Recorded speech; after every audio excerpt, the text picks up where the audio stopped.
is a battlefront. A battlefront like no other in the long history of mankind's wars. This is an air front.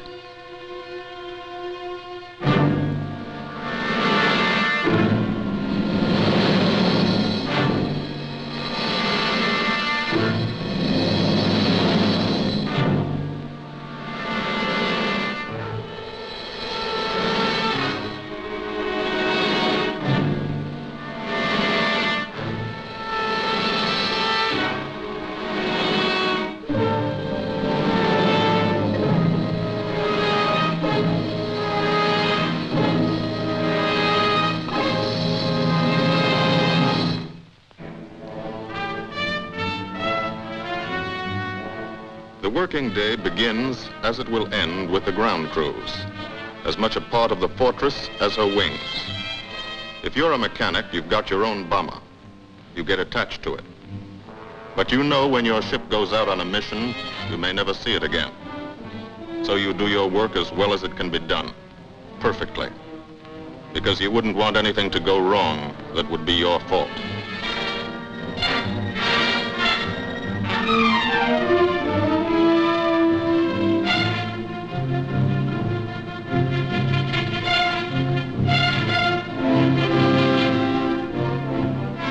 Today, the bombs will be taken from these bomb dumps somewhere in England and delivered to specific points in Wilhelmshaven, Germany.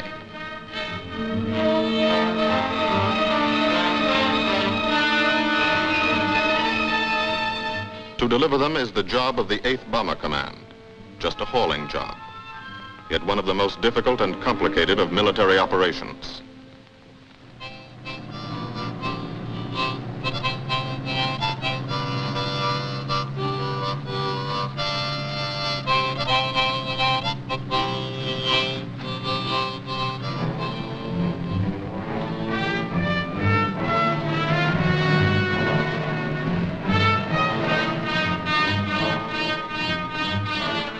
General purpose demolition bombs, impact velocity as high as 750 miles an hour, pierce 5 inches of armor plate, destroy a factory. Briefing at 0800. Pilots, bombardiers, and navigators take their places. The group commander, Colonel Stanley Ray, steps up to the target map, and for the first time you learn where you're going. Sometimes your face turns white when you find out. Sometimes the feeling you won't come back tightens your insides. Not so long ago, you were sitting like this in a college or high school classroom, not listening too hard, perhaps even a little sleepy. But you listen here. And as you listen, you don't have time to think of yourself. Fear fades. You concentrate on the mission, type of formation, assembly point, 0 hour, route to target, weather, enemy fighters, enemy flak, route back home. If forced down in enemy territory, destroy equipment. If taken prisoner, give no information. Name, rank, and serial number. That's all.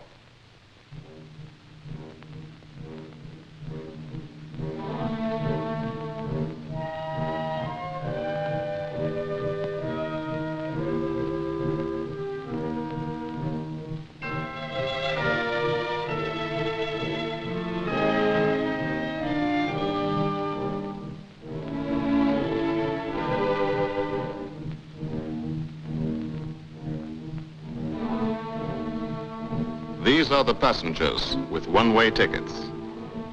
And this is the crew of the Memphis Belle, 324th Squadron, 91st Heavy Bombardment Group. Just one plane and one crew in one squadron, in one group, of one wing, of one Air Force, out of 15 United States Army Air Forces. Well, fellas, we've never had an easy ride over there yet. And today won't be any different. No escort except unfriendly. So keep your eyes peeled. Don't get excited and yell when you're talking on the intercom. Save your ammunition and make your shots count. And let me know what goes on back there, Quinlan. Yes, sir. Stay on the ball, gang, and she'll bring us back like she's always done. Okay? Let's go.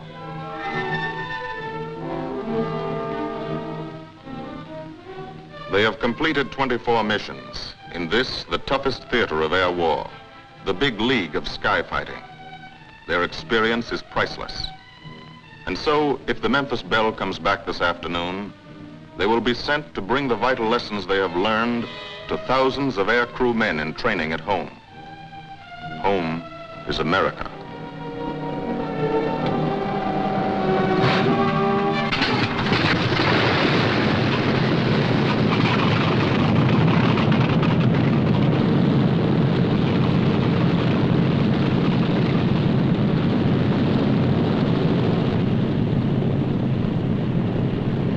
This is a battlefront, like no other in this or any war.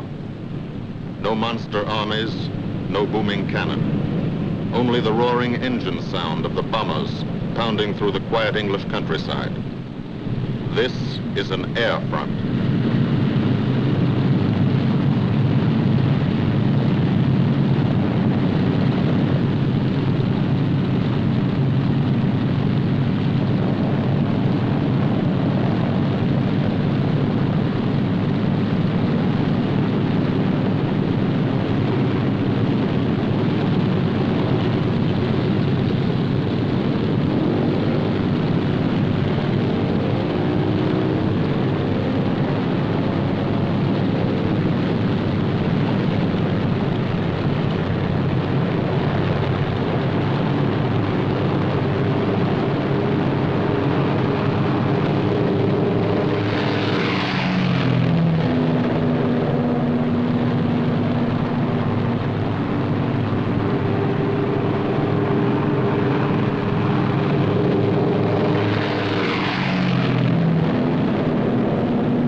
Of the Memphis Belle leave the soil of England for the 25th time.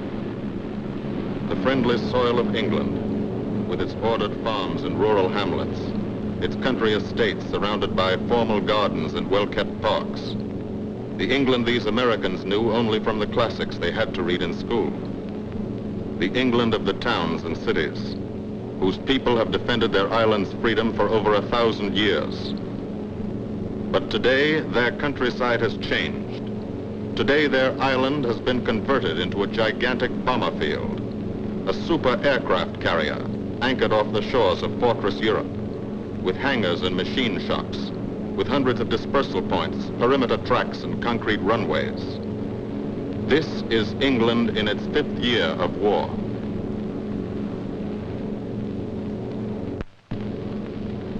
And this is the new battlefront, the air front, from which we seek out the enemy.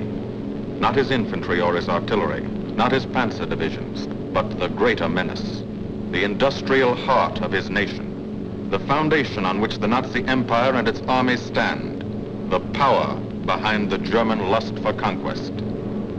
The steel mills and refineries, shipyards and submarine pens, factories and munitions plants, pinpoints on the map of Europe which mean rubber, guns, ball bearings, shells, engines, planes, tanks, targets. Targets to be destroyed. And these are the destroyers, each with a belly full of bombs, and 10 men like the crew of the Memphis Belle. Pilot Captain Robert Morgan, industrial engineer from Asheville, North Carolina. He's flown this ship across the Atlantic. The other pilot, Captain Jim Verinis, business administration student at the University of Connecticut. Radio operator and gunner, Sergeant Bob Hansen, construction worker from Spokane, Washington. Navigator, Captain Chuck Layton, chemistry student at Ohio Wesleyan. Engineer and top turret gunner, Sergeant Harold Locke from Green Bay, Wisconsin. Used to be a stevedore. Besides keeping the Belle in order, he covers the sky above. Tail gunner, Sergeant John Quinlan of Yonkers, New York. Clerked for a carpet company, but he quit December 8th, 1941. Ball turret gunner, Sergeant Cecil Scott. Firstman for a rubber company in Rahway, New Jersey. Pilot to crew, 10,000, put on oxygen. They're climbing higher now, 300 feet a minute. The strain on the planes and on the men is mounting. The rest of the crew, Bombardier Captain Vincent Evans, operated a fleet of trucks in Fort Worth, Texas. Waist gunners, on the right, Sergeant Bill Winchell, chemist for a paint company in Chicago. And on the left, Sergeant Tony Nastal, used to repair washing machines in Detroit when he was a kid. Now he's 19 and has 2 Nazi fighters, confirmed.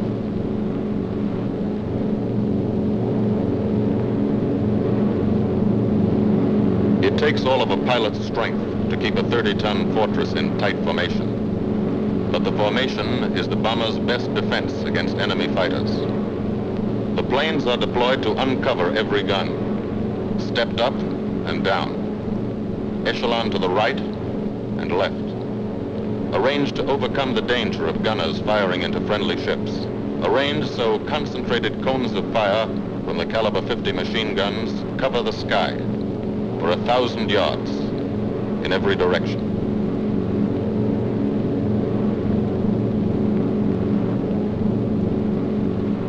The friendly coast of England slips by below. It doesn't look like much now, but in a few hours when you come back, if you come back, this will be the most beautiful view in the world. Higher and higher, climbing to reach your best operational altitude, 25,000 feet, 5 miles straight up. So high you can't be seen from the ground with the naked eye. So high that after 1 minute without oxygen, you lose consciousness. After 20 minutes, you're dead.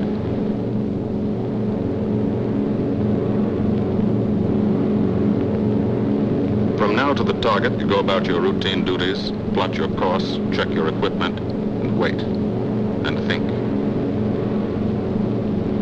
Higher and colder. Temperature, 40 degrees, below zero. Take off your glove and you lose some fingers. You look out at the strange world beyond, reflections in plexiglass, like nothing you ever saw before, outside of a dream.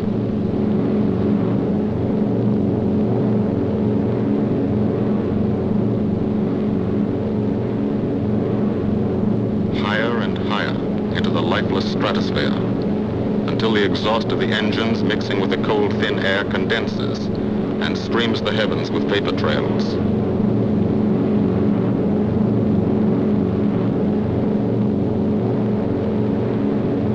To the men in the ships, they're far from beautiful, for they point like beckoning fingers to the formation, signposts in the sky for the enemy to spot us.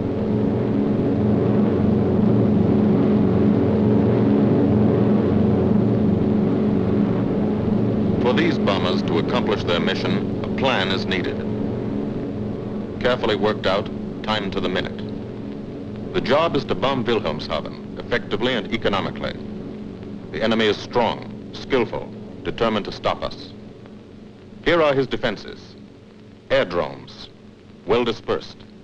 Each plane indicates a stoffel or squadron of fighters. Heavy anti-aircraft, highly trained and accurate, all along the coast and defending his vital installations. Radar to warn him of our coming. Here is our plan to divide his defenses and weaken his opposition. At 13:30 hours, shortly after takeoff, 6 groups of planes will be heading toward the enemy coast from 6 directions. The Blue Force, 100 B-24 Liberator 4-engine bombers. The White Force, 300 B-17 Flying Fortresses. The Green Force, 300 B-17s with an escort of 6 squadrons of P-47 Thunderbolts. A force of B-26 Marauders, twin-engine medium bombers with 6 squadrons of RAF Spitfires escorting. Almost 1,000 planes and over 8,000 men in the air. The enemy alerts all his aerodromes. But which is our main force? What are our targets? Where should the Nazi controllers send their fighters? It's our job to make them guess, and guess wrong. A half hour later, at 1400 hours, the Blue Force will be heading east across the North Sea with the White Force following. These enemy fighters are tied down, waiting to meet them, and will not be able to attack the Green Force. These fighters must come up to attack the Green Force, and thus will be no threat to the Blue and White Forces. The B-26s and Spitfires will bomb and strafe a key rail junction, diverting these 6 Staffeln and preventing the enemy from concentrating too many fighters on the Green Force, which is scheduled to bomb an aircraft factory at Hanover. At 1430 hours, the Blue Force will threaten this entire coastal area of northwestern Germany. Which target will it be? Flensburg? The Kiel Canal? Or will it turn suddenly and bomb Hamburg, Wegesack, or Emden? Actually, it carries no bombs at all. It's a decoy and keeps the fighters from the northern area busy while the White Force, the main effort, heads for the submarine pens of Wilhelmshaven.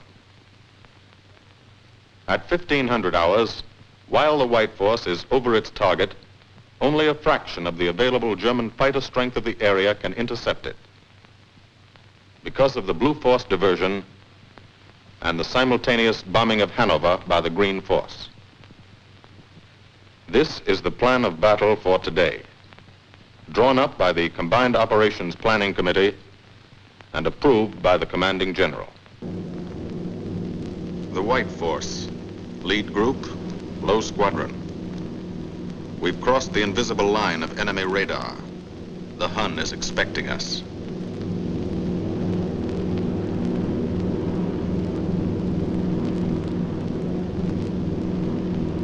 Steel helmets go on. Watchful eyes strain. Tight formations are held tighter still. Tense gunners more alert because here it comes. The enemy coast. From up here, it looks the same as any other. Houses, roads, green fields, factories, waterways. But they are the houses and fields of those who invade and oppress. They are the factories and roads of the people who twice in one generation have flooded the world with suffering. Suffering in such quantity as the history of the human race has never known. Brought torment and anguish into countless American homes.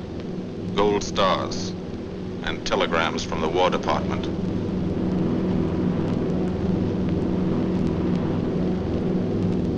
The first flak, just harmless-looking, silent puffs of smoke.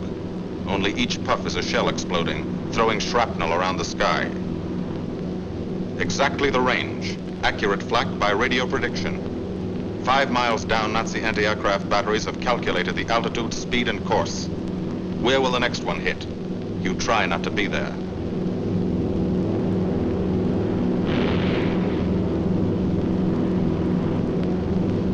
The docks and submarine pens of Wilhelmshaven. Approach to the target starts. No smoke screen can protect it.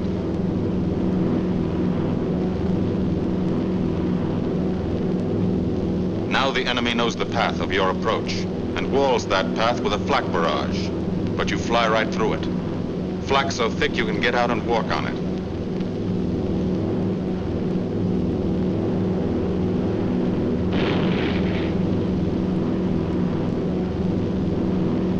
Morgan changes course every 15 seconds, evasive action to confuse the flak batteries. Bomb sights set for correct altitude and speed. Bomb bay doors open. The bombing run begins. Pilot to bombardier. Okay, Vin, you've got it. Now Evans flies the Memphis Belle, controlling it through the bomb sight. And now we are most vulnerable. Committed to our bombing run, we can't dodge flak or fighters. Here's the first.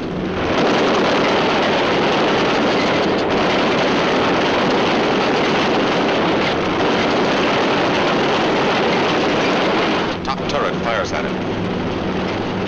Evans must ignore the battle. Crosshairs lined up on target. Adjustments for wind drift made. 2 more fighters diving from 9 o'clock. Flak now has the range too. They've hit this fort, but he keeps on his bombing run.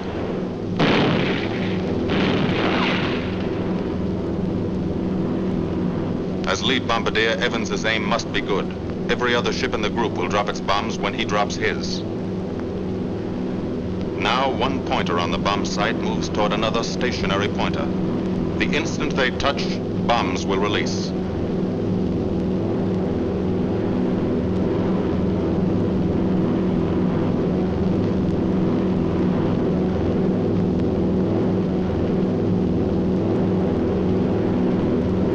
They touch. Bombs away.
First half of the mission is over, the easy half. Now to get home.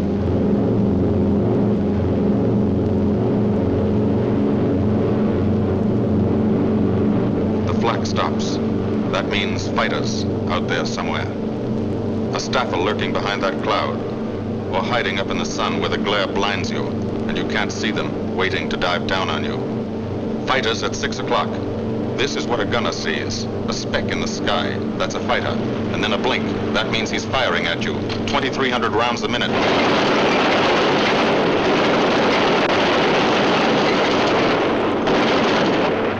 In a running battle, one of the most important instruments is the interphone.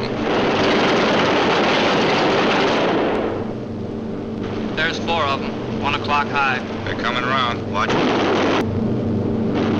Come on, you guys, get out of that plane. Bail out. There's one. He come out of the bomb bay. Yeah, I see him. There's a tail gunner coming out. Watch out for fighters. Keep your eye on them, Bill. See any parachutes, Quinlan? 2 parachutes open. Flag at 9 o'clock. 8 men still in that B-17. Come on, the rest of you guys. Get out of there. Come on, bail So out. far, there's 3 more shoots. Flak, 11 o'clock. Fighters, 6 o'clock. ME-109 at 3 o'clock. Keep after him, Mitchell. I see him. I'm on him. Come on, you son of a bitch.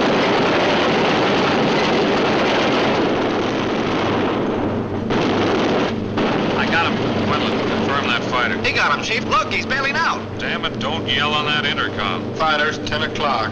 Watch those 2 at 12, Vin. They're coming in. They're coming in, Scotty. Get that ball turret on him. Save the ammunition as much as possible.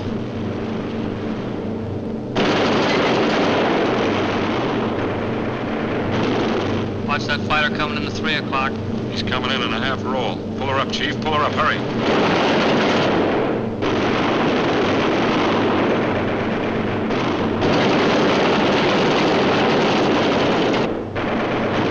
This fortress is hurt.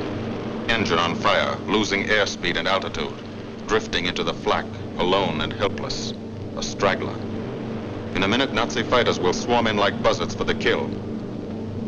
You can watch, but you can't go down to help.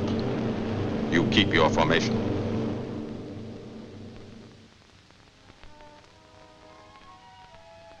Here, too, the mission is being flown. None the less real for being in the minds and hearts of these men behind. Ask anybody who's been to a field in England, or or anywhere else our bombers are based. And he'll tell you that there's drama here, too. Waiting to see who's coming back. To watch them, you might not realize how tense these ground crews are. But they are tense, and plenty worried. In Air Force talk, this waiting is known as sweating out the mission. These men know the flight plan. Their watches told them when the bombers were running into enemy flak, when they were over the target, when they left the enemy coast. And now their watches tell them the bombers should be nearing the field. Every ear strains for the first sound of the engines. And then somebody hears them. And somebody sees the first faint specks in the distant sky.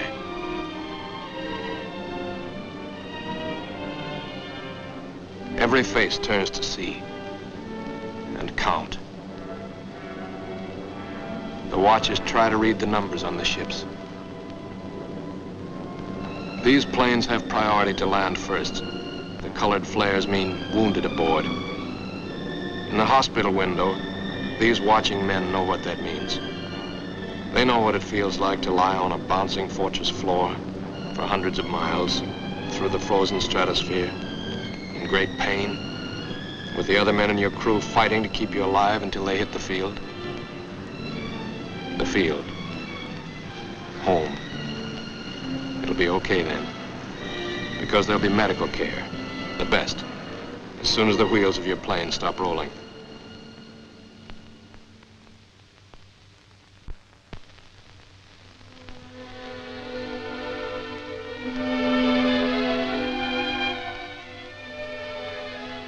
Head wound.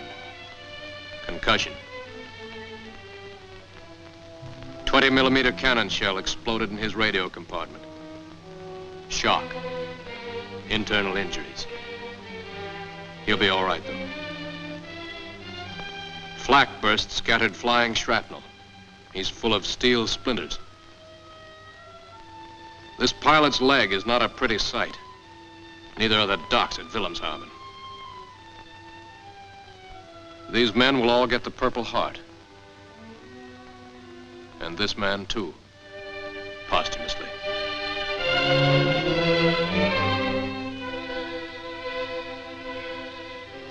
A transfusion right in the plane. This gunner's too weak to be moved. The new life-giving blood flowing into his veins might be the blood of a high school girl in Des Moines, a miner in Alabama, a movie star in Hollywood, or it might be your blood. Whosever it is, thanks.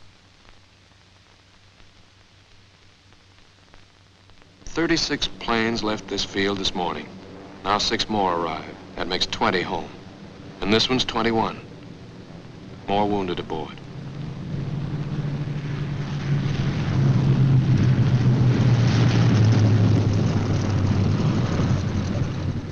"22, coming in with his left inboard engine dead.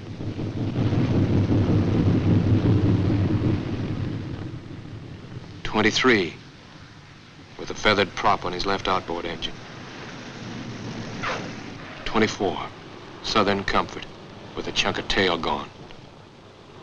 25, they flew home on their luck. 26, not a scratch. The control tower learns that 2 more landed at a British field to the south. 1 a crash landing, crew safe. That makes 28. 29. A rough landing, but her pilot's badly hurt.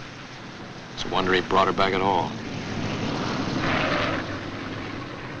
29 planes back, so far. 29 out of 36. Our losses were heavy, but the enemy's were far heavier.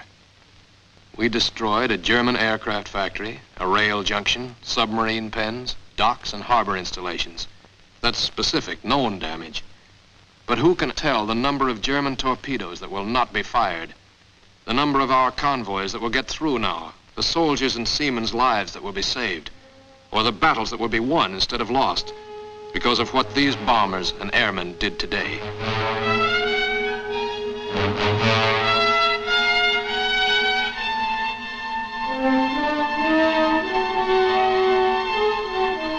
pilot, and tail gunner. They can laugh now. Fire on the inboard engine did this. Flames streaked back and burned the stabilizer, too. Another crew luck brought back.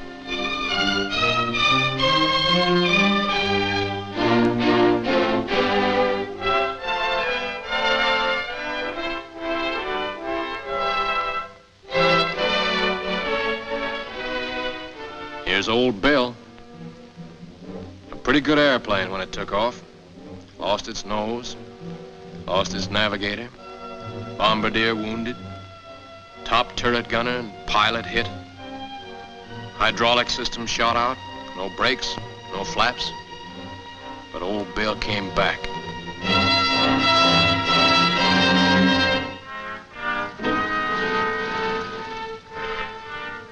Now, among the returned crew members, talk flows like a river, talking out every detail of the mission.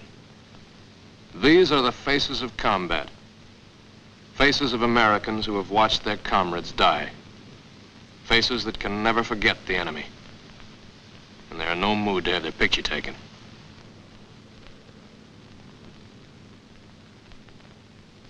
In the control tower, Colonel Ray, the group CO, is still watching and waiting. And then he spots the last flight. 3 more planes. And one of them is the ship everyone has been pulling for. The Memphis Belle. The last few miles of this trip have been a joyride. The strain is over. They can leave their guns now. Now they know they're going to go home. To Spokane, Green Bay, Asheville, Detroit, Chicago, Fort Worth, and Yonkers.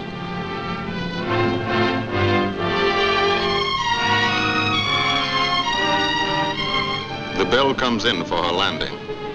But first Morgan buzzes the field, cuts the grass with the giant fortress. It's against the rules, but this is a special occasion.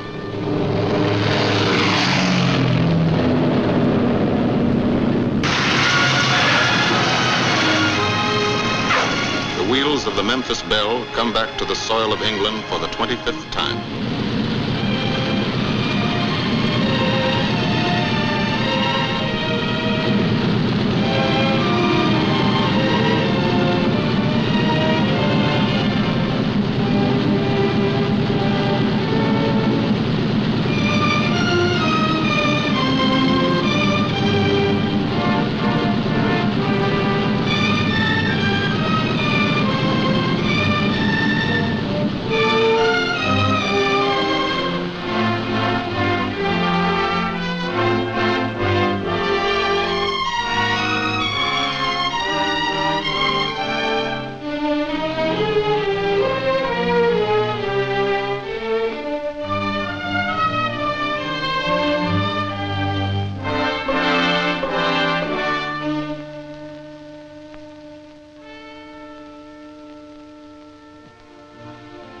This is a day they will never forget.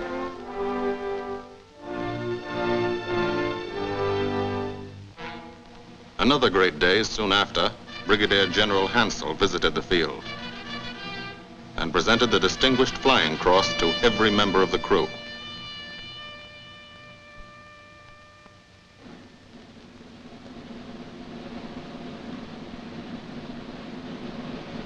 And then there was another day.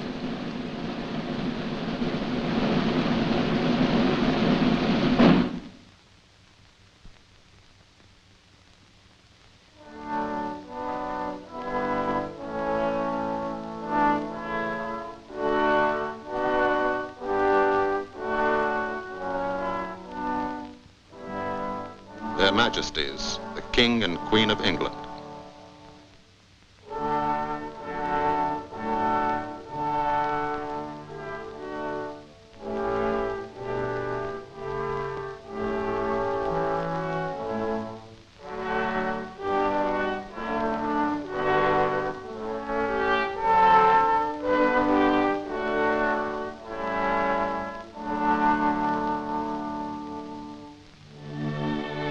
Johnny Quinlan never thought anything like this would happen to him when he left Yonkers.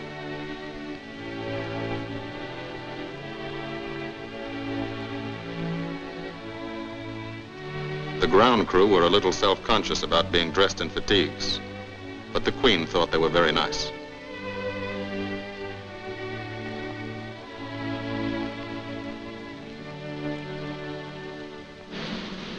Finally, 2 more visitors came.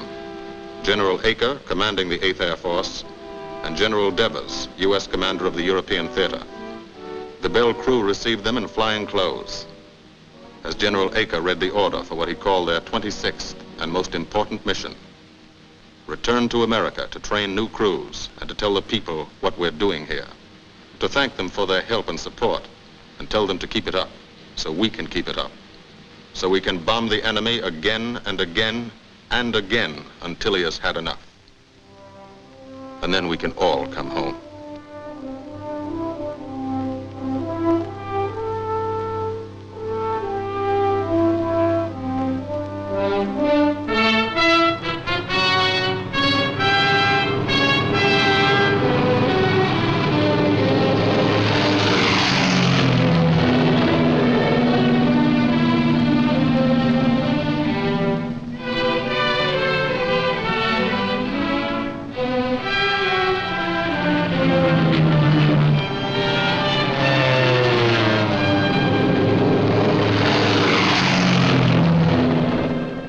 The 8th Air Force, who are now flying deep into Germany, bringing destruction to targets almost 1,000 miles from their bases.